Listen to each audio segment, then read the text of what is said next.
Hello, this is Dan Buchanan, the History Guy of Brighton, Ontario, with another video update. It's May 1st, and I'm preparing to be a vendor at the Codrington Farmers Market tomorrow, May 2nd. After a winter cooped up, the market season is very much anticipated as a means of just getting out in the public and talking to people. We will do it based on the best health practices, which we're very familiar with at this point, so everyone stays safe. I got my first shot a few weeks ago, and hopefully the situation in the province will improve as more people get their vaccines. But in the meantime, we need to be very careful. For several weeks, I will occupy the small shelter at the Codrington Farmers Market, and I hope to talk to folks who come by. Then I will be with the artisan vendors on the grass on the west side of the main shelter. At some point, I will pull out my new tent and try to figure out how to set it up. But in the meantime, the small shelter will at least keep the rain off.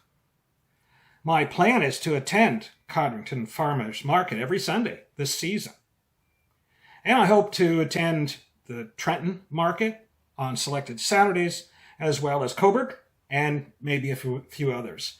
I really love the farmers markets because they give me an opportunity to sell my history books and to talk with people. So hope to see you at a farmer's market during 2021.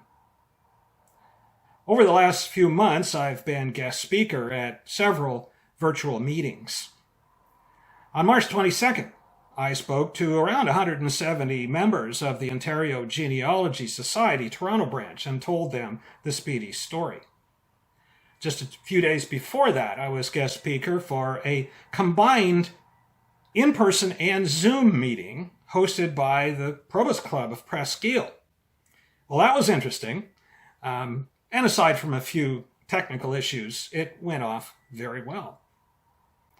On April 8th, I spoke to the Lakeshore Genealogy Society in Coburg, and later in the month, the Coburg and District Historical Society. Now, that last one was a unique presentation called The Making of a History Book.